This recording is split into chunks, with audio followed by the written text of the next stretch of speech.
J'attends un signe de la régie pour me dire si je commence. Oui, je commence. Ok. Bonjour à tous. Merci aux organisateurs du congrès de m'avoir permis de présenter ce travail aujourd'hui. Je m'appelle Fabien Vinquier, je suis professeur de psychiatrie à l'université Paris-Cité, anciennement Université Paris-Descartes, au GHU Paris Psychiatrie et Neurosciences, qui est le nouveau nom d'un regroupement d'hôpitaux, dont l'hôpital Sainte-Anne, donc un hôpital avec beaucoup de neurosciences et de psychiatrie, au sein duquel je travaille. Et aujourd'hui, je vais vous parler d'une évaluation neurocomputationnelle des fluctuations de l'humeur et de leur impact sur la prise de décision. Alors, je commence par vous présenter mes conflits d'intérêts. Comme vous le voyez, j'en ai avec la quasi-totalité, je crois, des entreprises qui font des psychotropes en France. Ça devrait assez peu interférer avec ce que je vais vous raconter aujourd'hui, mais comme ça, vous êtes au courant. Voilà.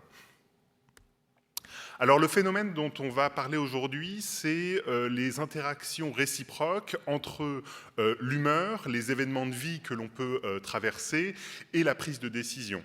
L'idée que, on a tous expérimenté que des événements de vie plus ou moins positifs ou négatifs pouvaient avoir une influence sur notre humeur, que selon l'humeur dans laquelle on se trouve, on peut être amené à prendre des décisions différentes et que, évidemment, ces décisions qu'on prend ont elles-mêmes des conséquences qui créent des événements qui se répercutent sur notre humeur. Donc il y a une interaction réciproque entre ces différents concepts.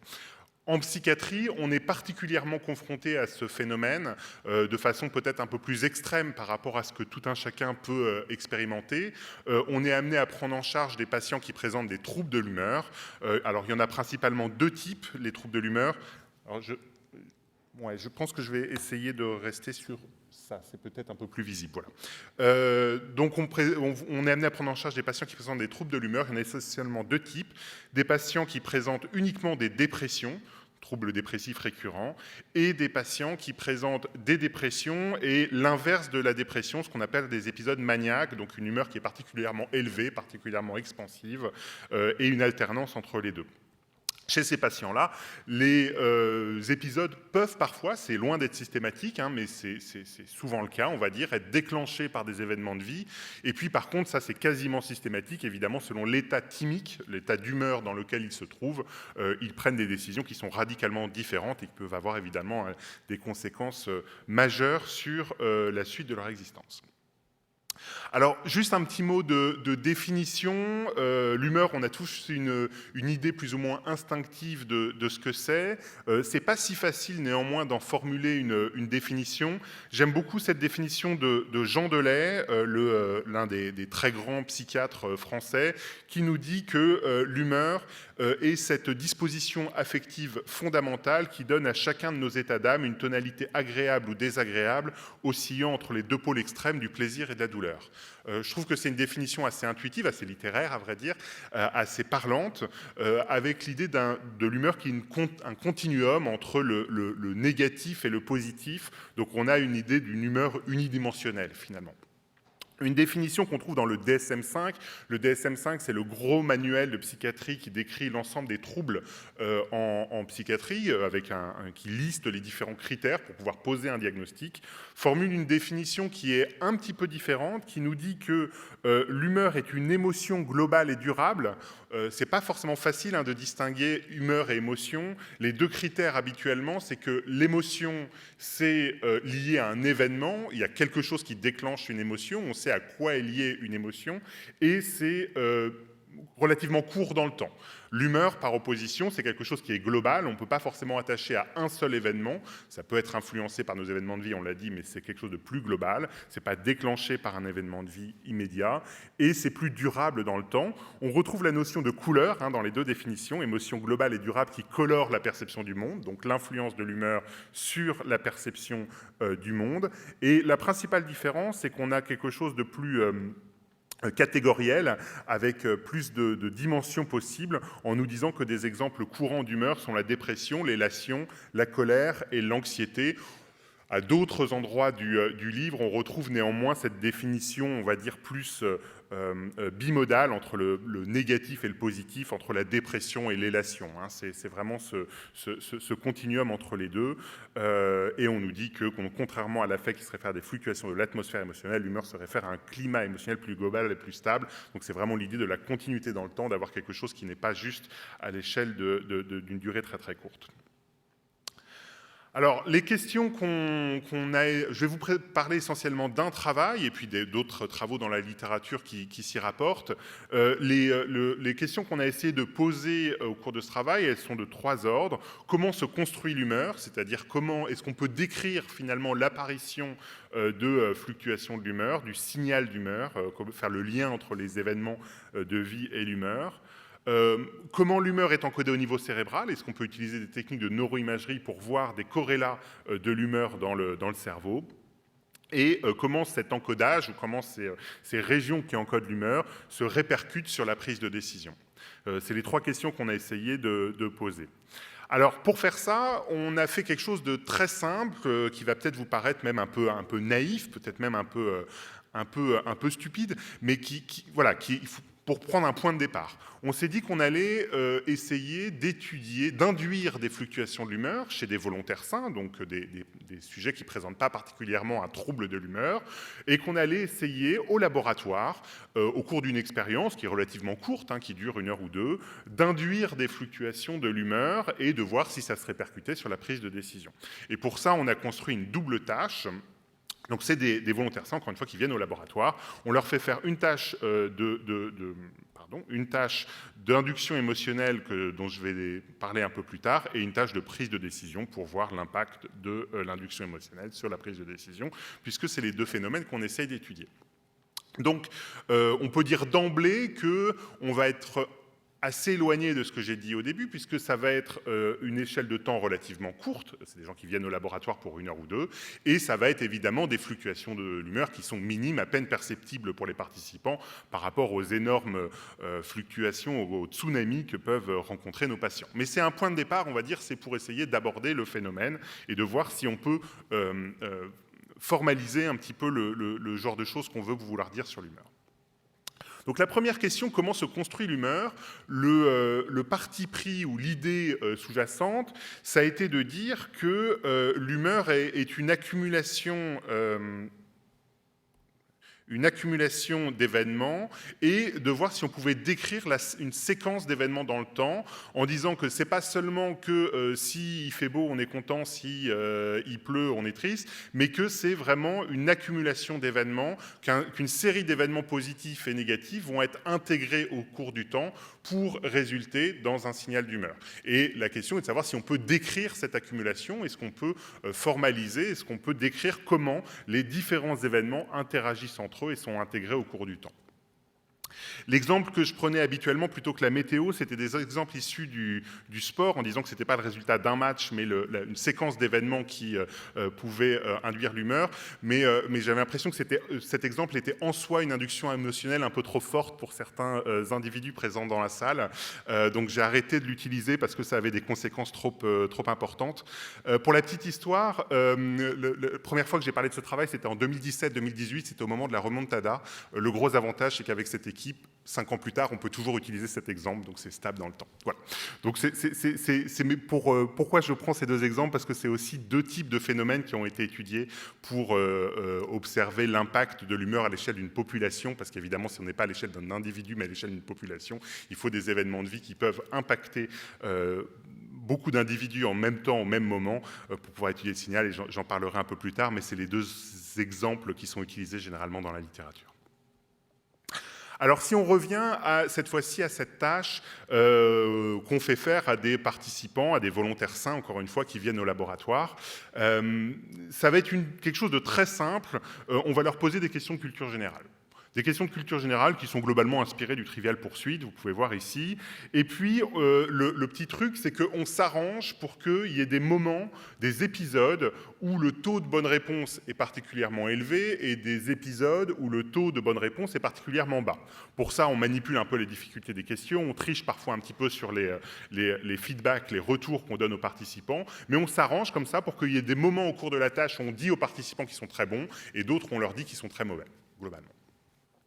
Et puis, périodiquement, on leur demande de juger subjectivement leur humeur. Donc, ils nous donnent une évaluation sur une échelle analogique en nous disant s'ils sont plutôt de bonne humeur ou dans une humeur plus basse.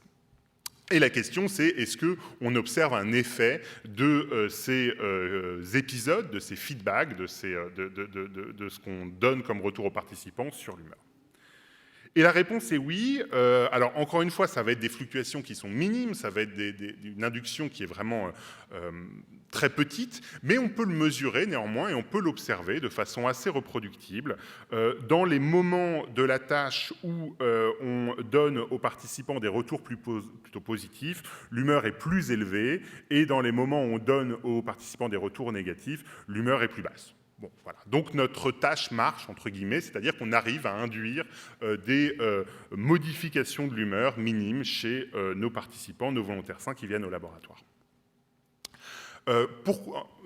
La particularité ensuite, c'est qu'on va utiliser une approche computationnelle, une approche mathématique. Alors je vais essayer de vous dire en 2 mots à quoi ça correspond. L'approche computationnelle, c'est d'essayer d'employer des mathématiques, des équations pour décrire le comportement. Pour mieux décrire le comportement, on va construire ce qu'on appelle un modèle computationnel. Un modèle computationnel, c'est quoi? C'est un ensemble d'équations, c'est un ensemble de fonctions qui vont prendre en entrée le même genre de choses que ce à quoi est exposé le participant. Donc par exemple, en l'occurrence, dans cette tâche d'humeur, une séquence d'événements positifs et négatifs, et c'est ça qu'on va rentrer dans le modèle, et qui produit en sortie le même genre de sortie comportementale qu'on demande aux participants. Donc en l'occurrence, on demande aux participants de nous donner des jugements d'humeur, des évaluations de l'humeur, et donc on demande au modèle de prédire l'humeur, de prédire les évaluations d'humeur sur la base des événements positifs et négatifs qui sont rentrés dans le modèle, et on a une série d'équations entre les deux qui vient transformer les entrées en sorties. C'est ça qu'on appelle un modèle computationnel. Le gros avantage de ça, c'est que ça permet de faire des prédictions à la fois qualitatives et quantitatives sur les liens entre les différents concepts qu'on manipule. On n'est plus que dans une description en disant quand c'est positif, ça doit augmenter, quand c'est négatif, ça doit baisser. On peut décrire quantitativement à quoi c'est censé ressembler. Alors, on n'est pas les premiers à avoir fait ça, il y a d'autres équipes qui avaient fait ça. C'est relativement récent cette idée d'utiliser des modèles computationnels, et en particulier sur la question de l'humeur. Les premiers papiers datent de 2015-2016, vous voyez, c'est pas très vieux, mais il y a notamment 2 auteurs qui se sont particulièrement intéressés à cette question, Rob Rutledge et Eran Eldar, qui travaillent maintenant tous les deux au Royaume-Uni et qui se sont beaucoup intéressés à cette question. Et vous voyez, ils formulent une équation ici qui est censée rendre compte du bonheur ou de la happiness. Je vais essayer de vous expliquer un petit peu, alors pas exactement cette équation, mais plutôt le modèle qu'on a utilisé nous dans notre travail, qui est très très proche de celui-là. Il n'y a pas besoin, à vrai dire, de rentrer dans les différences entre les différents modèles. Ils fonctionnent à peu près tous de la même façon. Et donc je vais essayer de vous donner une idée un peu de à quoi ça ressemble et d'à quoi ressemble le contenu de ce modèle. Donc la première idée, c'est que on a dit l'humeur est une accumulation au cours du temps. Donc quand il y a des événements positifs, l'humeur monte. Quand il y a des événements négatifs, l'humeur descend. C'est ce qu'on peut voir ici. Très bien. Premier élément, il va avoir un effet de récence, c'est-à-dire que les événements les plus récents vont avoir plus de poids, plus d'impact sur notre humeur que les événements les plus anciens. Et ça va transformer la forme de la courbe. C'est ce qu'on peut voir ici. Je vais arrêter d'essayer de faire le joli pointeur parce que je n'y arrive pas. Je n'arrive pas à faire les deux en même temps, donc je vais faire juste avec la flèche. Ça va transformer la prédiction du modèle. Le trait ici qu'on a ici, c'est la prédiction du modèle. Si on introduit un effet de récence, on peut voir ici que ça change un peu la forme de la prédiction. Deuxième élément qu'on peut introduire, le fait que des événements positifs et des événements négatifs ne vont pas forcément avoir le même poids. On peut imaginer par exemple que chez certains individus, les événements positifs ont plus d'influence que les événements négatifs, et chez d'autres individus, c'est l'inverse. C'est ce qu'on peut voir ici, on a introduit ça, et on voit ici que dans ce cas que je représente ici, où les événements positifs ont plus de poids que les événements négatifs, à nouveau, ça va changer la forme de la prédiction. Et puis, dernier élément que j'introduis, l'idée que l'humeur en elle-même peut influencer la façon dont on perçoit le monde. C'était ce qui était dit dans la définition de Jean Delay ou du DSM, l'idée que l'humeur colore la perception du monde. Donc c'est l'idée que selon l'humeur, selon qu'elle est haute ou basse, eh bien, ça va modifier en soi la façon dont on perçoit les événements. Par exemple, si l'humeur est plus élevée, on va percevoir les événements positifs comme étant encore plus positifs et les événements négatifs comme étant un peu moins négatifs, comme si on avait en gros des lunettes roses. Et ça, évidemment, ça va encore une fois changer la forme de ce signal-là. Donc un modèle computationnel, c'est ça, c'est un scénario on formalise à chaque fois avec des équations, on le met en mathématiques, mais l'idée c'est qu'on va décrire quantitativement comment on lie les événements de vie, les barres ici qu'on a, au signal d'humeur dans cet exemple précis. Alors, le point important, ou l'un des points importants, c'est qu'au sein de ces équations, il y a des valeurs ici que j'ai mises en bleu, ici, qui sont ce qu'on appelle des paramètres libres. L'idée, c'est que, je vous l'ai dit, deux individus ne vont pas forcément accumuler les événements de la même façon. On peut imaginer que chez certains individus, ce soit les événements très récents uniquement qui ont un impact sur l'humeur, que chez un autre individu, les événements positifs aient beaucoup plus de poids que les événements négatifs, etc., etc. Donc, on va essayer d'ajuster ces paramètres libres, on va essayer de trouver la valeur de ces paramètres libres qui permet le mieux pour un individu de faire correspondre les entrées aux sorties. C'est ce qu'on appelle ajuster ou fitter le modèle, c'est-à-dire qu'on va essayer de définir un petit nombre de paramètres libres, les caractériser pour un individu donné, pour essayer de faire coller les entrées aux sorties. C'est cette notion donc de paramètres libres qui est importante dans cette approche computationnelle. Alors, je vous l'ai dit, l'un des premiers auteurs, enfin les deux auteurs à avoir beaucoup travaillé sur le sujet, c'est Eran Eldar et Rob Rutledge, qui ont formulé une version de cette équation qui est assez proche de ce que je vous ai dit, et qui ont essayé aussi de se dire, mais finalement, pourquoi ça fonctionnerait comme ça? À quoi ça pourrait servir l'humeur? Et essayer d'avoir une idée sur quel serait le rôle de l'humeur pour un individu, à quoi ça sert. Et ils sont arrivés à l'idée que je trouve intéressante, parce que je trouve ça toujours intéressant d'essayer d'avoir une vision, on va dire, un peu évolutionniste, se dire à quoi ça a pu servir, pourquoi ce phénomène-là a été sélectionné. Leur idée, c'est de dire que l'humeur, c'est une représentation de l'environnement, et que ça peut être utile parce qu'on vit dans un monde autocorrélé.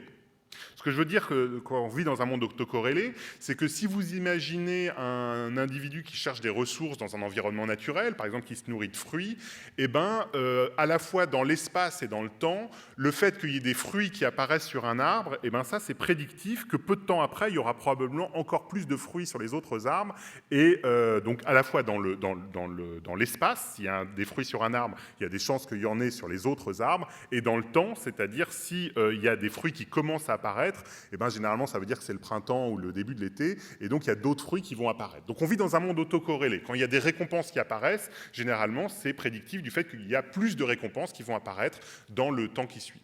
Et puis à l'inverse, si winter is coming, quand les fruits commencent à disparaître, c'est prédictif qu'il y en aura encore moins dans les jours qui viennent.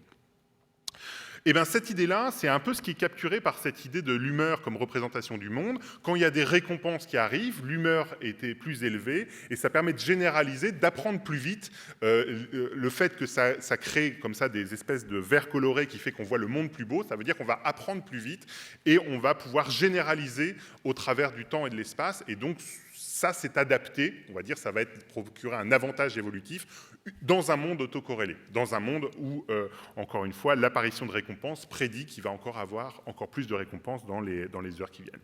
Donc, on peut discuter de ces notions-là, évidemment, c'est très théorique, il n'y a pas de preuve expérimentale de ça, mais ça donne une idée de à quoi ça pourrait servir, ce qui est toujours un élément intéressant quand on raisonne sur ce genre de concept. On pourrait discuter cliniquement du fait que, est-ce que c'est pertinent d'un point de vue clinique? Moi, je suis clinicien, je suis psychiatre, on me dit est-ce que ça colle avec ce que nous racontent les patients? Pas complètement, parce qu'on a l'impression que l'humeur, c'est plus référence à soi que référence au monde. Donc, il y a peut-être des variations à induire là-dessus, se dire que peut-être que ça signale nos propres capacités plutôt qu'une représentation vraiment du monde extérieur. On peut discuter encore une fois de ces concepts et de ces notions, mais voilà, c'est une idée qui a avancé dans la littérature. Bien, on revient donc à notre tâche expérimentale, à nos volontaires sains qui viennent au laboratoire, et on essaye donc de mettre ce modèle computationnel pour faire le lien entre les feedbacks qu'on donne aux participants et les ratings d'humeur. On va transformer une séquence d'événements positifs et négatifs en un signal d'humeur. Alors, est-ce que ça marche, ce modèle? Eh bien, ça fait un job raisonnable, on va dire, ça fonctionne quand même. Vous avez ici en bleu les évaluations subjectives de l'humeur des participants, vous avez en noir la prédiction du modèle, et vous voyez que chez cet individu-là, sur une séquence d'humeur, on arrive à prédire ou à suivre relativement fidèlement. On explique ici à peu près 50% de la variance, 50% du signal qui est expliqué par le modèle, qui suit donc les ratings d'humeur. Alors évidemment, c'est très variable selon les individus. Ici, vous avez 23 individus qui étaient venus au laboratoire pour faire cette expérience-là. La barre est positive ici quand le modèle fait mieux que le hasard, fait mieux qu'une fonction linéaire du temps, on va dire, et négatif ici quand le modèle est dans les choux, quand il n'y arrive pas du tout.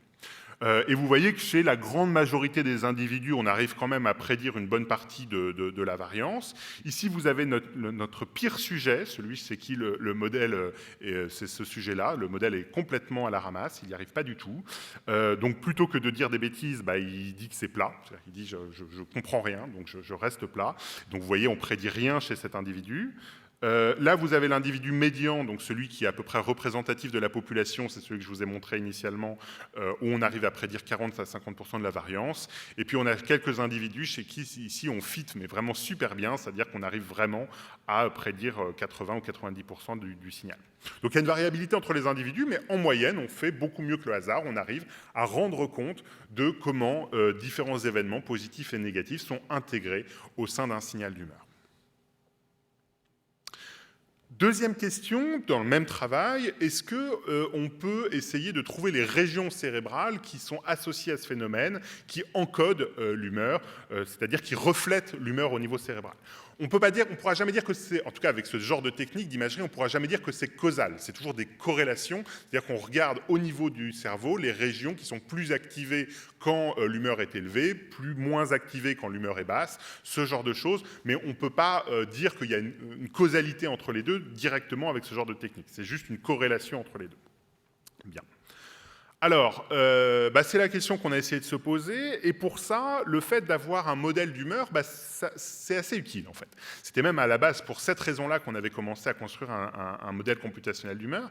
L'idée c'est quoi? L'idée c'est que si vous faites venir à nouveau des volontaires sains, que vous les mettez dans une machine d'IRM, et que vous leur demandez périodiquement de juger leur humeur, et ça c'est un processus cognitif, c'est pas complètement naturel de se poser la question de dans quel état je me sens. Et donc si vous faites ça, le fait de se poser la question d'essayer d'être en train de se dire mais dans quelle humeur je suis, ça va activer plein de régions du cerveau. Et donc ça va perturber complètement le genre de choses qu'on observe. Ça, c'est compliqué parce qu'on ne saura pas si ce qu'on observe, c'est les corrélats de l'humeur ou si c'est le corrélat du processus d'introspection de dans quel état je suis en ce moment. Le gros avantage, c'est qu'avec ce modèle, on peut avoir une prédiction sur ce qu'est censé être l'humeur au vu des feedbacks qu'on a produits, sans avoir besoin de poser la question aux participants. Et ça, c'est très pratique. Donc, on a pris un autre groupe de participants, un groupe de participants qui est différent de celui que je vous ai présenté initialement. On leur a fait la même manip avec la tâche de culture générale, sauf qu'on ne leur a pas posé la question de l'humeur du tout. On leur a jamais parlé d'humeur dans l'expérience, mais on a appliqué le modèle, on a pris les paramètres moyens ici, et on a dérivé grâce au modèle quel devrait être le signal d'humeur selon le modèle, si le modèle est vrai. Bien. Et on a regardé dans le cerveau les régions qui corrélaient positivement et négativement avec l'humeur, avec la sortie du modèle, encore une fois, sans avoir besoin de poser la question aux participants. Et on a retrouvé un ensemble de régions ici, qui sont représentées en vert et en rouge. Vous avez des régions en vert ici qui corrèlent positivement avec l'humeur, avec notamment une région qui est particulièrement impliquée ici, qui s'appelle le cortex préfrontal ventromédian. C'est une région qui se trouve juste derrière les yeux, ici. Je vous montrerai une autre coupe ici, mais globalement, c'est au milieu, juste derrière les yeux. Et puis, des régions qui corrèlent négativement avec l'humeur, et notamment deux régions qui sont symétriques à peu près à ce niveau-là, qui se trouvent un peu à l'intérieur là, le cerveau est replié, donc c'est plutôt à l'intérieur, une région qu'on appelle l'insula antérieure. Donc l'humeur est encodée, en tout cas dans ce travail, positivement dans le VMPFC et négativement dans l'insula antérieure, ici.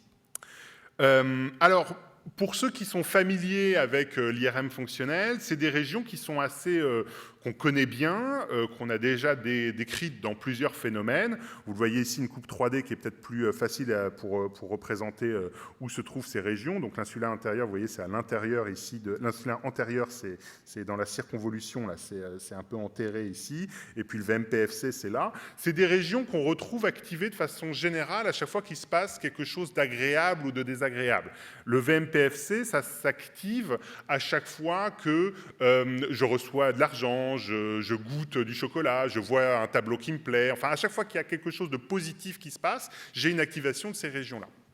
Et à l'inverse, l'insula antérieure, c'est une région qui s'active à chaque fois qu'il y a quelque chose d'aversif, de désagréable.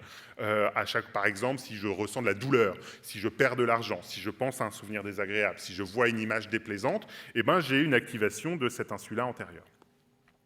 La différence importante entre nos résultats sur l'humeur et le fait que ce soit des régions qui s'activent de manière générale quand il se passe quelque chose de négatif ou de positif, c'est que tout ce que je vous ai raconté là sur le fait que quand je perds de l'argent, je mange du chocolat, je vois une image désagréable, etc., c'est une réaction directement à un événement. C'est ce qu'on fait généralement en neuroimagerie, c'est-à-dire qu'on montre une série d'images et on regarde comment le cerveau réagit à cette image-là. D'accord ?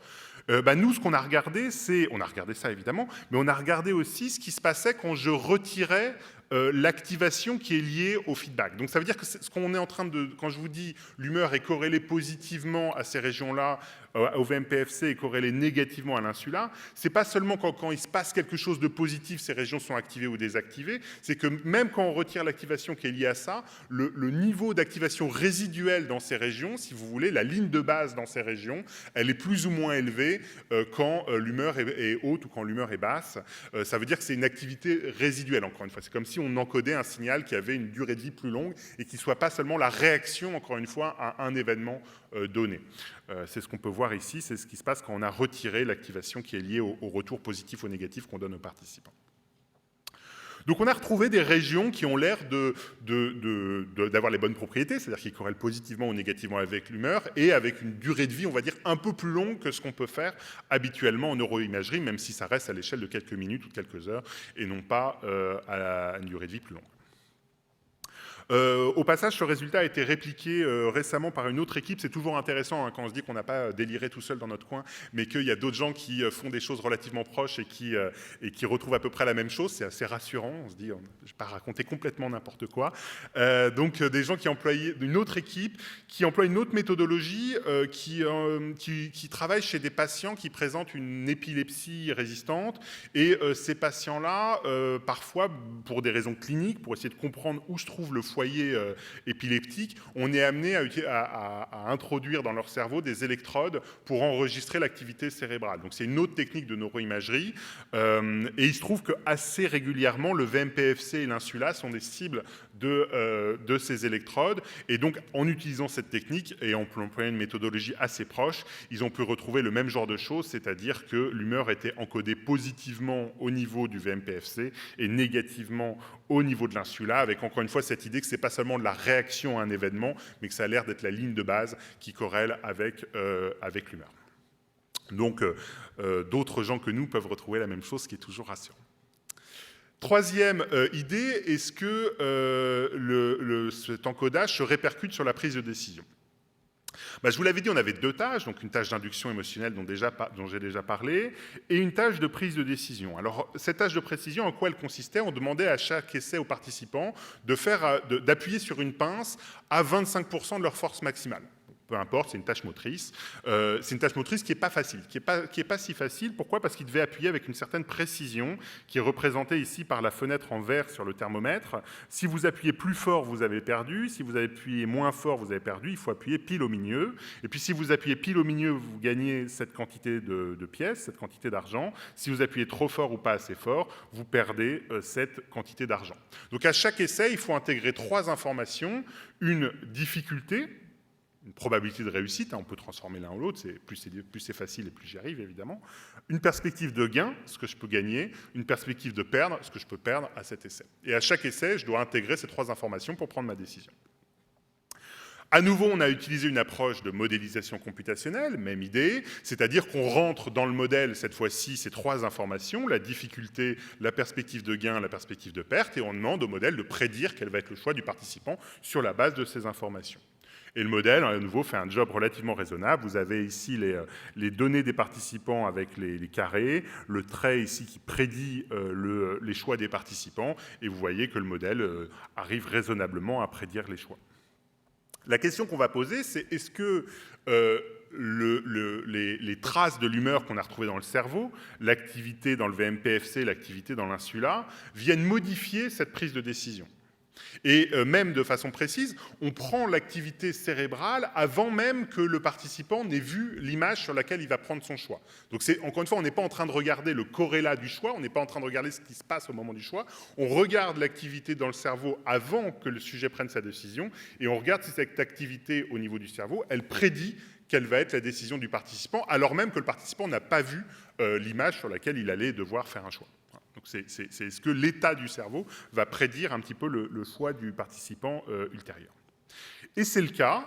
On a pu montrer que donc l'activité dans le VMPFC et l'activité dans l'insula avaient un impact sur la prise de décision, et même de façon assez sélective, c'est-à-dire que l'activité dans le VMPFC ici vient moduler sélectivement le poids des gains, c'est-à-dire à quel point je viens pondérer ce que je peux gagner dans un essai pour prendre ma décision.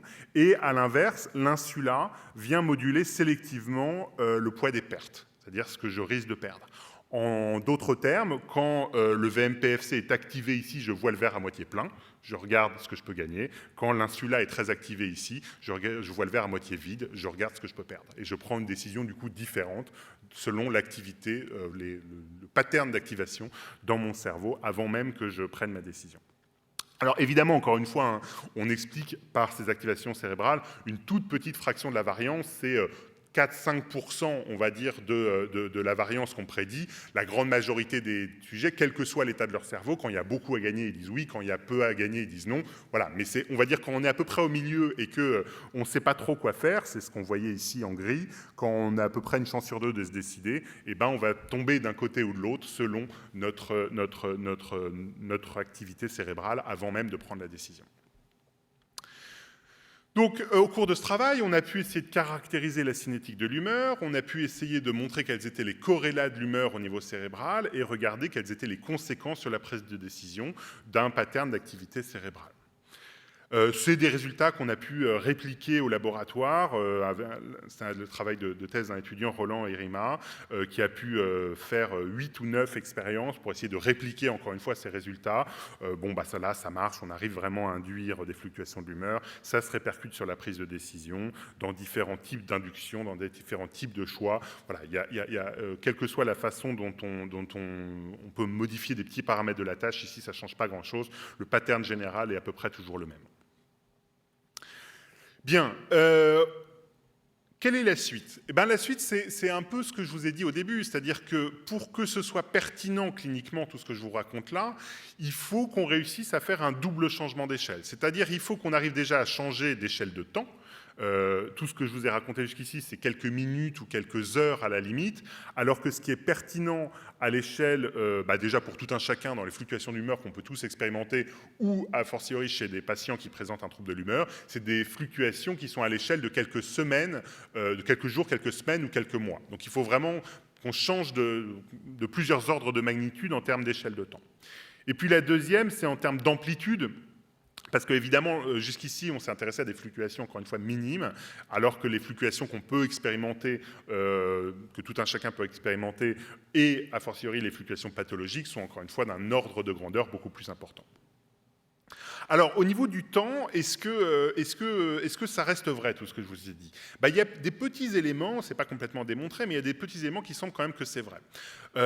Si on prend ici des événements de vie qui peuvent influencer l'humeur des gens à l'échelle d'une population, par exemple la météo, l'exposition lumineuse ou les résultats de matchs sportifs, ça peut avoir un impact sur des choses qui peuvent être corrélées à la prise de décision. Par exemple, le cours de la bourse. Le cours de la bourse est plus élevé quand il fait beau que quand il fait moche, par par exemple, ou le taux de mise à la loterie, y compris dans des villes où le résultat, ce qu'on peut gagner comme argent ne dépend pas du nombre de personnes qui ont misé.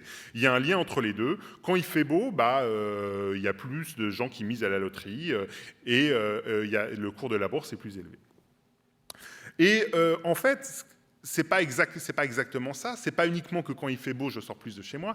On peut, c'est un chercheur Ross Otto qui travaille, je crois, aux États-Unis, qui s'est demandé si on pouvait utiliser le même type d'équation pour essayer de faire le lien entre les deux, c'est-à-dire non pas seulement le pattern de il fait beau ou il fait moche, mais une accumulation au cours du temps, une cinétique d'intégration des événements, et il a pu montrer que on faisait un bien meilleur job pour prédire ces événements à l'échelle d'une population. Alors il ne s'est pas intéressé au cours de la bourse, mais il s'est intéressé au taux de mise à la loterie, et il a pu montrer qu'avec ce genre de modèle, on pouvait prédire ville par ville aux États-Unis le taux de mise à la loterie en accumulant, en intégrant au cours du temps des événements de météo.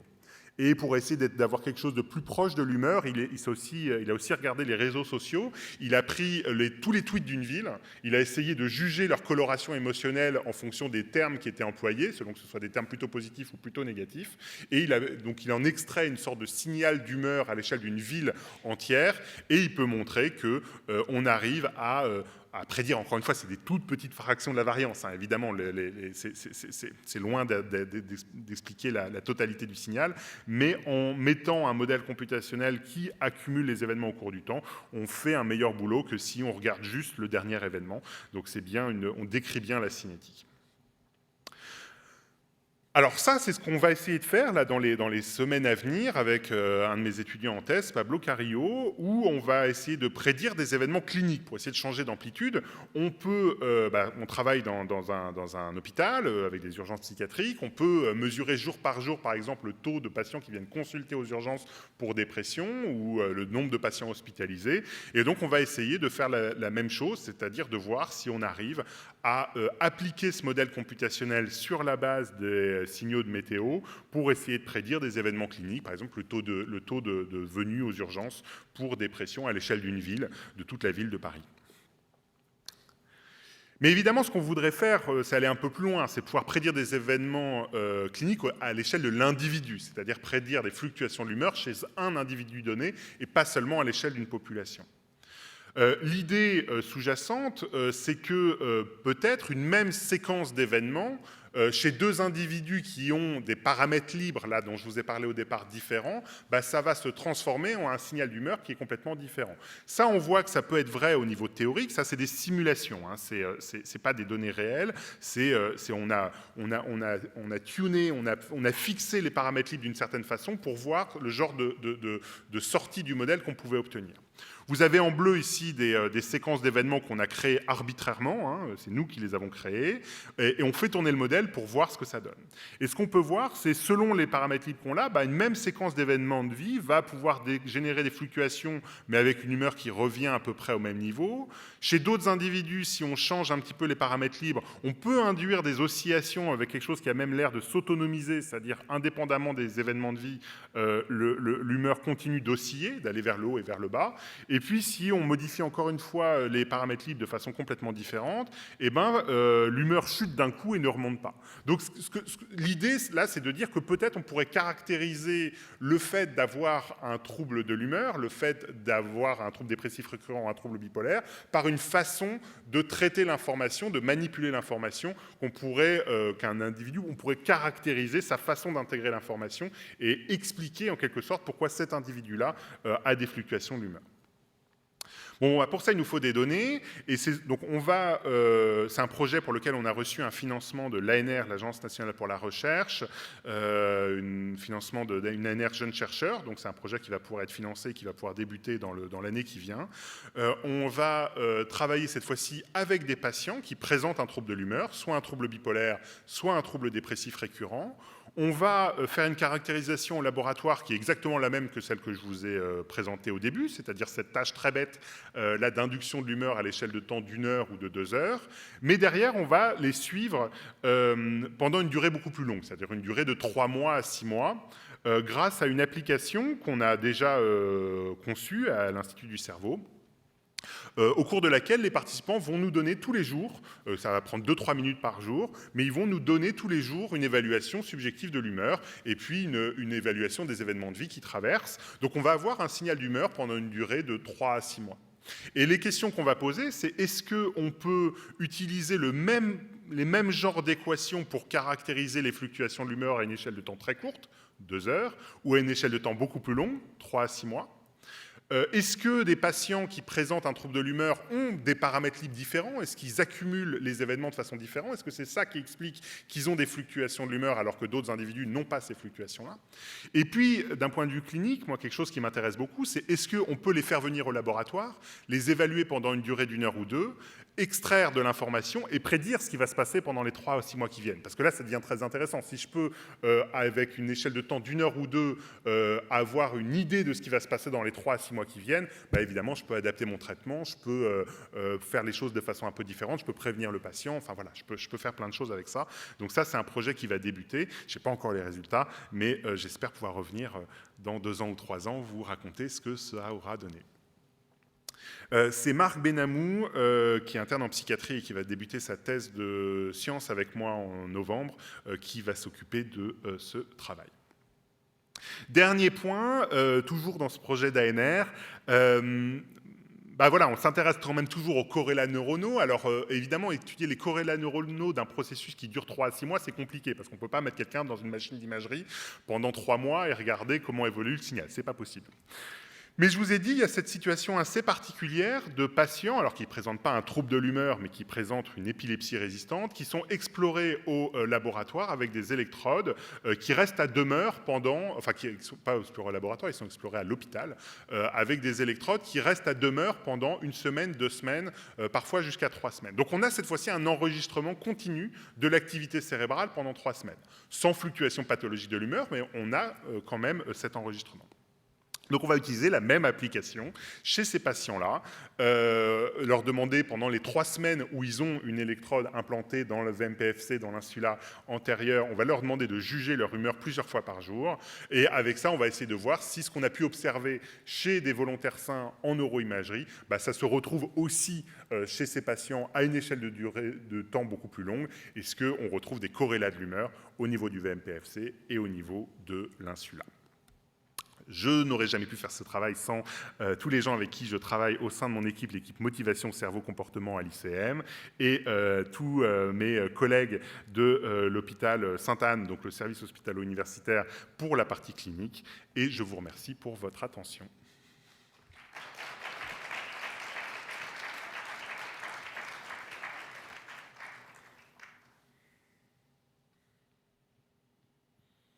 Bonjour monsieur. Bonjour.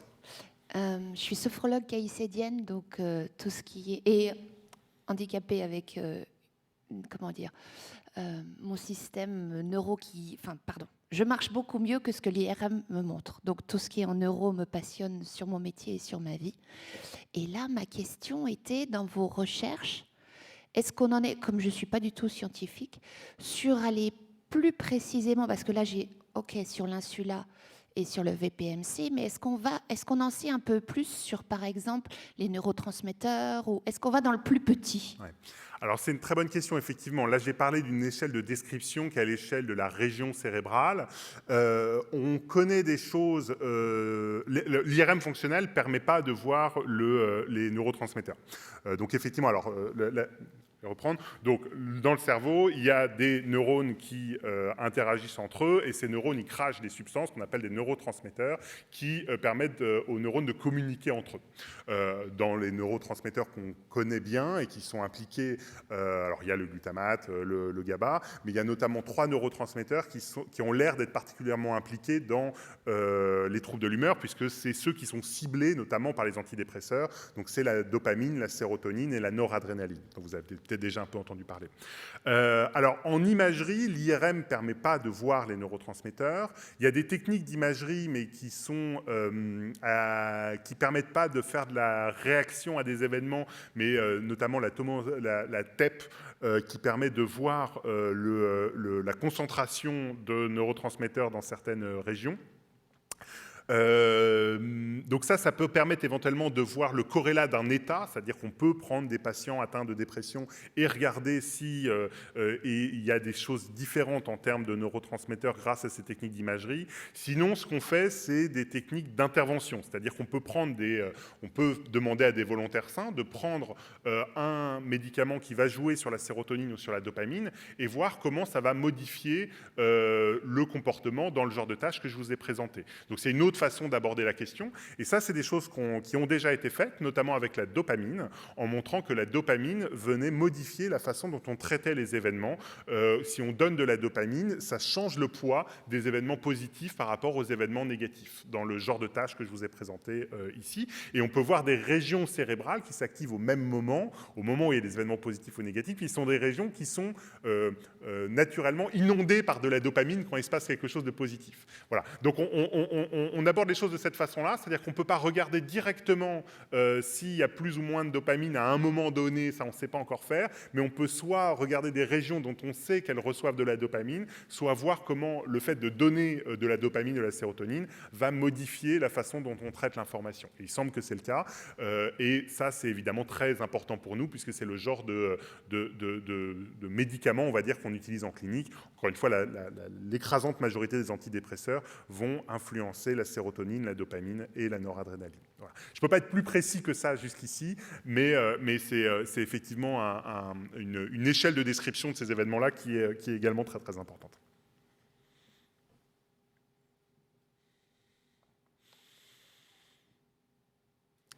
Alors juste que je vois un peu la scène, il y aura quelqu'un en haut qui pose une question et il y a quelqu'un ici qui a une question aussi. Comme ça, je repère pour les... Oui, bonjour, merci de votre présentation. J'avais une question par rapport à la nature corrélationnelle de votre étude et des études que vous avez présentées.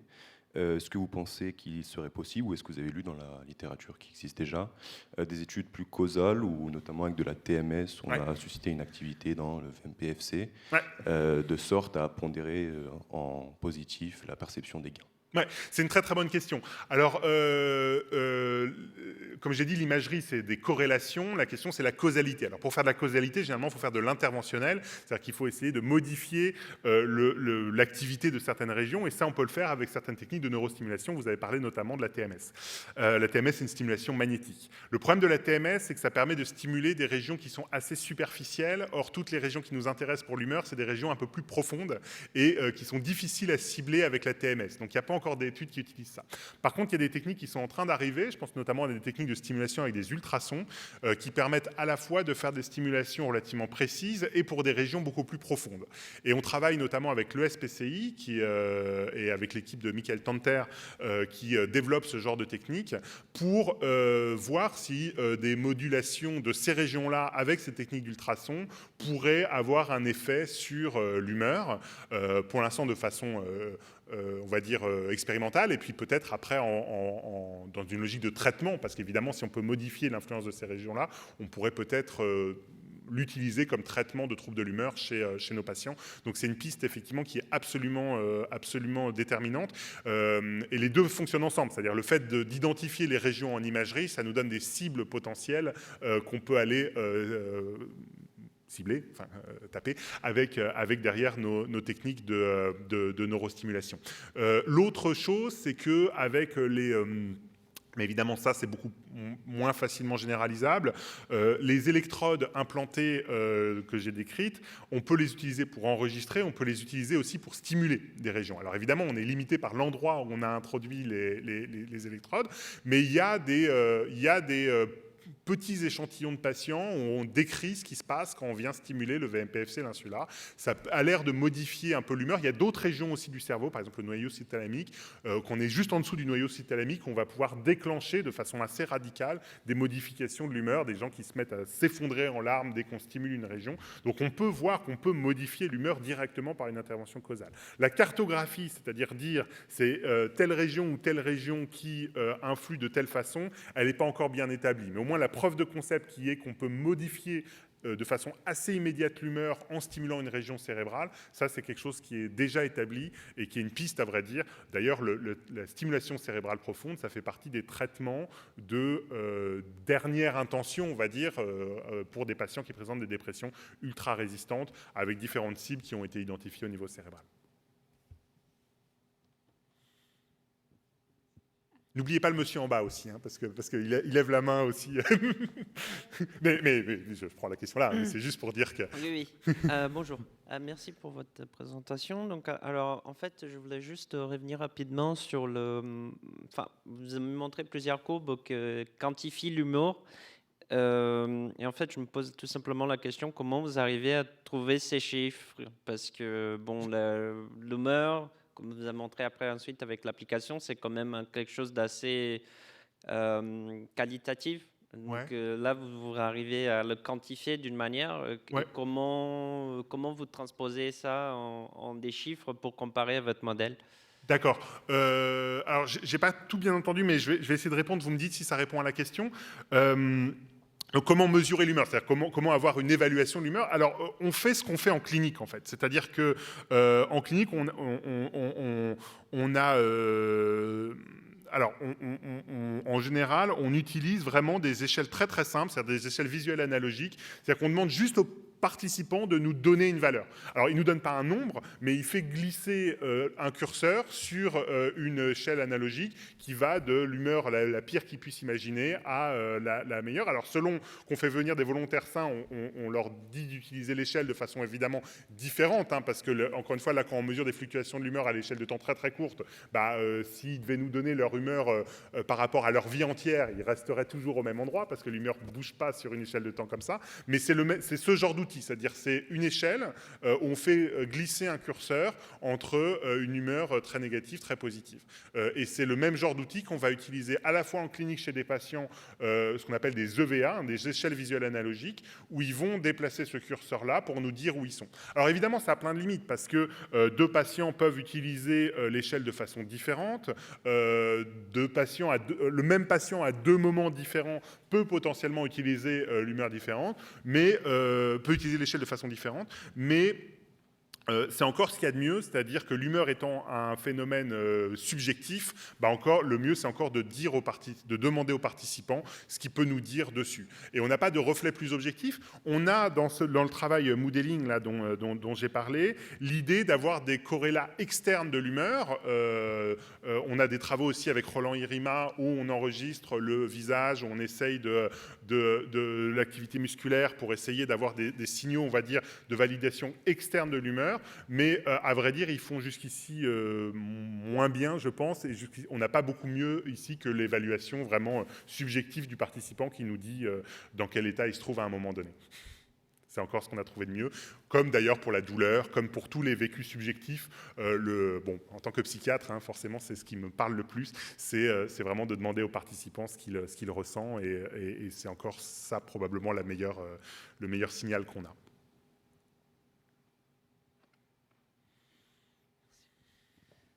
Alors du coup, la question que je voulais poser, du coup, c'était celle-ci, et ça me fait poser une autre question derrière, c'est est-ce que vous avez essayé d'évaluer le processus d'identifier l'émotion en soi, s'il avait une influence lui-même sur l'émotion, et si on voyait une différence du coup dans l'émotion de la personne, si elle cherche à identifier son émotion ou elle ne cherche pas?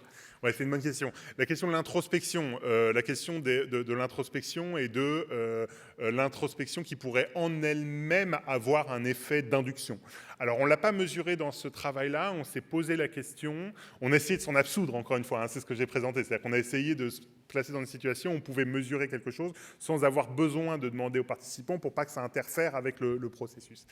Mais il est vrai que le fait de faire une évaluation de l'humeur ça c'est quelque chose qu'on voit plutôt en clinique, on va dire, que dans ce travail expérimental. Le fait de faire une évaluation de l'humeur peut parfois magnifier ou amplifier l'humeur qui est présente, parce que que le sujet voilà, s'interroge lui-même à ce moment-là, et ça peut amplifier en quelque sorte l'humeur ressentie.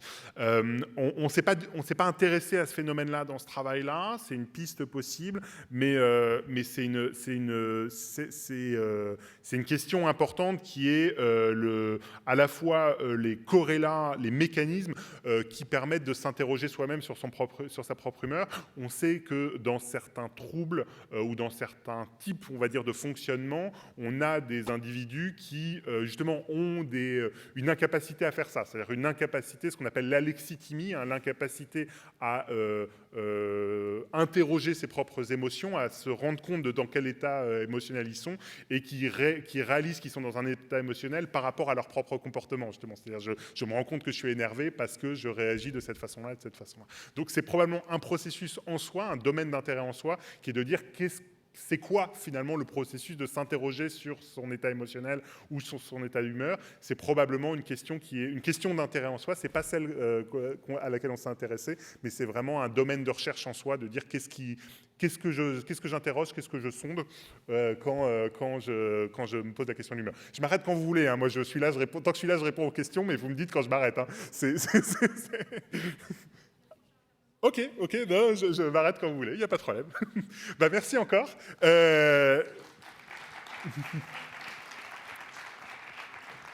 je laisse la place au prochain intervenant. Bonne journée à tous.